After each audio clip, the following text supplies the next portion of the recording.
Welcome to Season 4 of Being with Butterfly, the podcast that helps you cultivate a deeper relationship with yourself.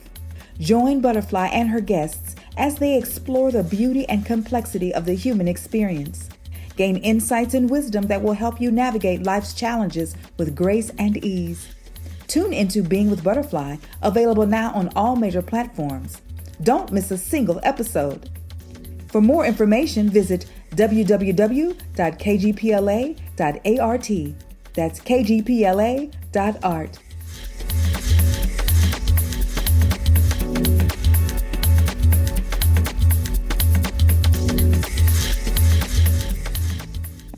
Hi there, everyone, and welcome to Being with Butterfly. I am so excited to be here for Season 4. And I'm just going to go ahead and continue what we started with, answering these questions. Me answering the questions that I asked my guests. And these are questions that I have asked myself, actually. But sometimes, when life gets lifing, we forget the answers. So I'm reminding myself. And I went back and listened on a lot of my other podcasts. And I know every year, I make these promises to myself, and I have this conversation with myself. I can even hear myself from the last year, but I think it's important for me to keep coming back to it. And I'm so excited to be in the presence of mind to come back to it, to see where I am with my dreams, with the things that I want to do with my life. And I tell you guys, this year I'm that much closer. So let's go ahead and dive into the next question. We're going to do 2 questions. I think we said, so we stopped off at what makes you smile. Let's take that one. What makes you smile? What makes you smile, Butterfly? What makes you smile? So I think the first thing that comes to my mind when I think of things that make me smile or what makes me smile are my children. Our relationship has not been a typical relationship or a quote-unquote normal relationship. It has been riddled with trials and tribulations, like most parental-child relationships. But, and I guess everyone thinks that their situation is unique, but I love my relationship with my children. It makes me smile to know that they can come to me, that they know that they can come to me and talk to me.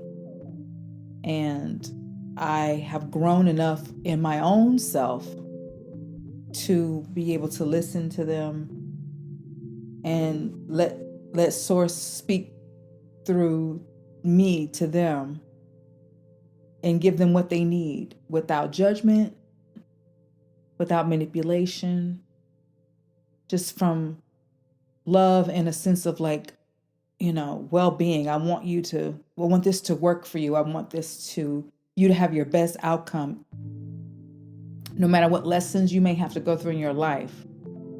And I want them to continue to know that they can, no matter what it is, they can always come to me. And I'm so glad. What makes me smile is that I have grown a lot in my mothering.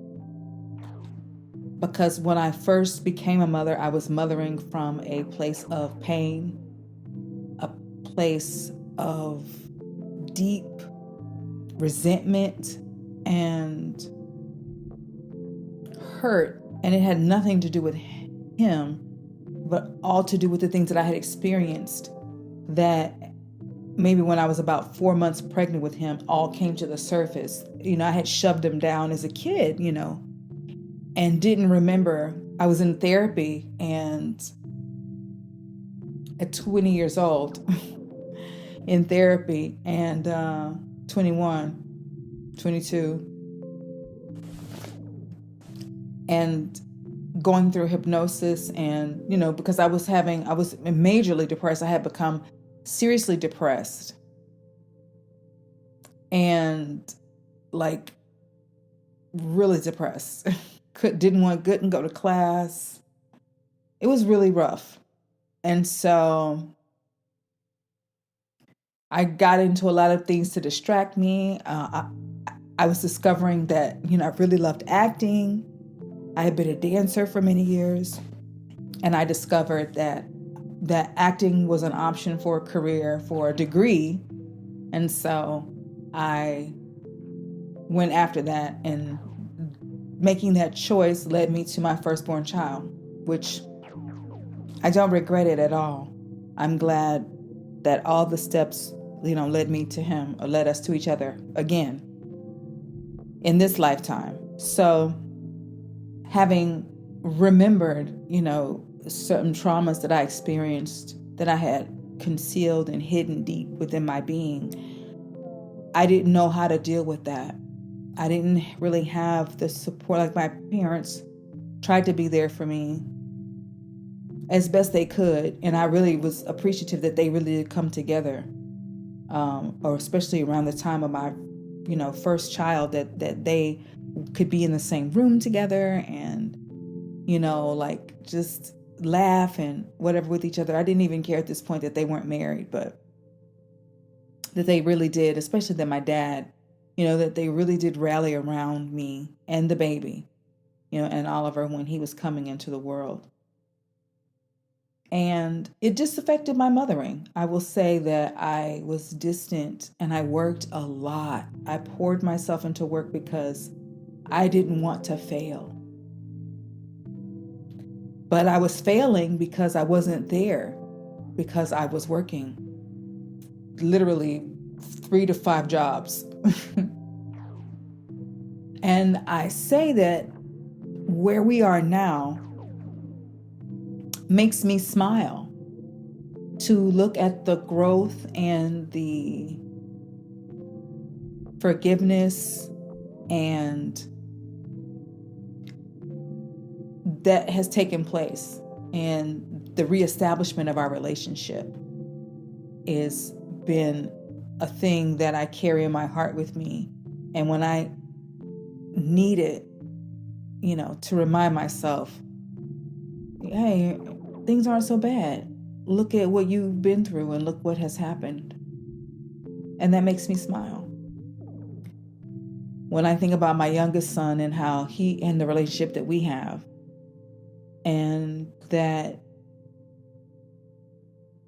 I spent time with him, but yet we are living in different cities, and I can't really talk about it on here, but the fact that we can talk and that he can come to me and that he asks me questions, and that he knows that I will fight for him, that they both know that I will fight for them in different ways, but that I'm here for them.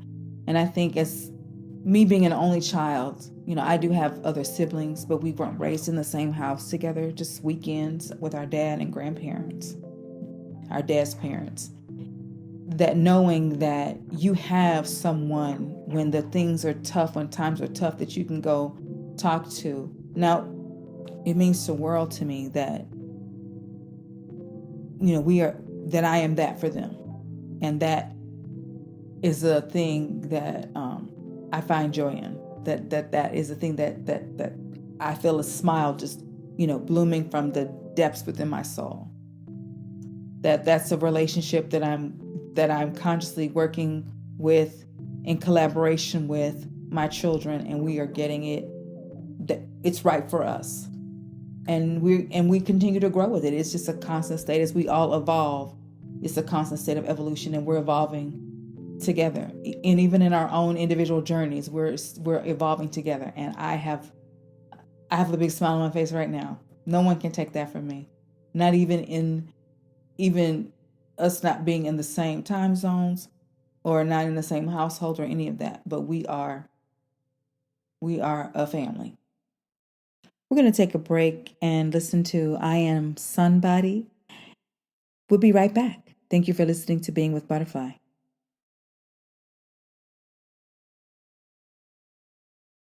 When you make a woman cry, cry, cry. When you make a woman cry, cry, cry. When you make a woman cry, cry, cry. When you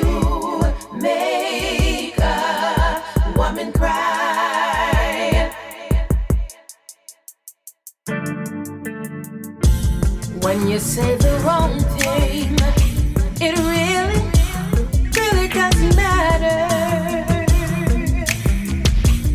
You know you've gone too far when you can't get any words. When a woman walks away, so you can't hurt her anymore. She's had enough. Even though she loves, it's just too much. You hurt her deeply when you make a woman cry. When you make a woman cry, you know you hurt her so. Woman cry. When you make a woman cry, you know you hurt her so. When you make a woman cry, maybe she talks too much or fuss too much. Maybe she loves too hard. She let down her guard. She knows that she ain't your mama. She knows that she ain't your daddy.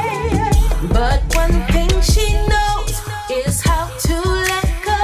When you make her cry. When you make a woman cry. Ooh, you know you really hurt her so. When you make a woman cry. While she's crying, she's trying to find a way to make you understand that she's willing, but you're killing. Your pride is killing any chance. When you make a woman cry, make a woman cry. You hurt her to the core. When you make her cry, when you make a woman, when you make a woman cry, when you make a woman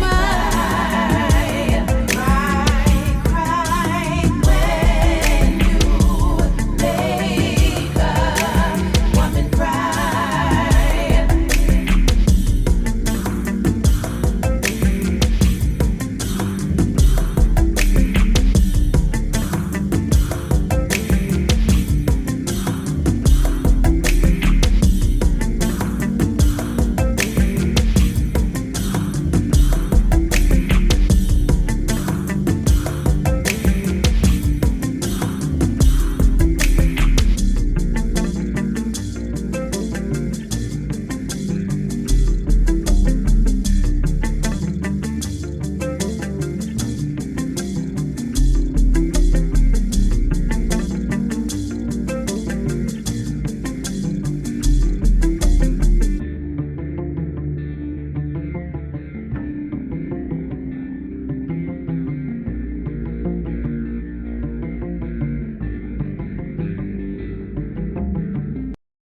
And welcome back.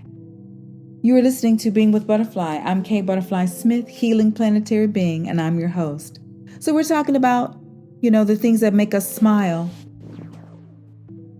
And I talked about, my children being something that makes me smile. Another thing that makes me smile is just sometimes knowing that in the spiritual realm, there are so many entities and beings rooting for me and pulling for me. Like when I think about how I don't really need people's approval because of that energy that walks with me. When I go over to my altar and I see my family, my dad, my grandparents, my grandmother, my mom's mom, my great-grandparents, my aunts and uncles, people who have brought me in as family, people I grew up with, and to know that I have their spiritual support. And then also the angels, this year I had the pleasure of getting in touch with my specific angels. And I tell you, even though, and it was just in time too, because life just really it's been like really out of control right now. So many things, so many tower moments in my life right now, so many breaking down and building up and breaking down and building up, tower moments. So much of the devil in the details, the devil of it all of those, the annoyances, the irritations, the upsets. And we're in Mercury retrograde right now. Almost out of it. We have about 11 more days. And to know that I have such a supportive spiritual team who can see better than I can see on this level, or invite me to see what they see. You just tap into my intuition. They're always leading and guiding me every day. And when I really, really tap into that, when I really stand in the gratitude of that, even ancestors I've never met before are walking with me. That makes me smile. That makes me light up on the inside. And I'm so grateful for that. No matter how hard it gets, even when I'm still beating myself up, I can still hear them cheering and encouraging me. Little songs will pop in my head that let me know that they got me. How can you not smile at that? How can that not bring you joy? And it's not for them to fix my problems, but for them to help me solve them, to work together, to co-create with me, as I'm co-creating with the universe as well. So anyway, think about it. What makes you smile? And it may come to you easily. There are other things that make me smile, like coconut ice cream. Smoothies make me smile. A good edible makes me smile. Lots of things, but those first two are the really important ones that carry me through the lifing of life. So what makes you smile? And until next time, I wanted to let you know that we have an exciting product drop this year. I wrote a book called Intentionally. Intentionally is this 90-day guide, a transitional guide that I came up with to help people who want to transition their lives holistically, completely, living within the rhythms and cycles of the earth, with the planet. So it's coming soon. Check out our website at www.kgpla.art for more details for Intentionally, a 90-day transitional guide to veganism holistically, by yours truly, K. Butterfly Smith. And thank you for listening to Being with Butterfly. It's always a pleasure to return here every year, every season, and I'm glad you're here, and welcome to new listeners. See you soon. Are you ready to make a change in your life to feel better, healthier, and more connected to the world around you? Introducing Intentionally, the 90-day guide to veganism that focuses on a holistic way of being. With Intentionally, you'll learn how to transition your home, body, mind, and spirit, and deepen your connection with the world around you. Whether you're just starting out on your vegan journey or looking to take your practice to the next level, Intentionally has everything you need to live a more mindful and compassionate life. Visit www.kgpla.art to get your copy of Intentionally today and start living your best life the vegan way.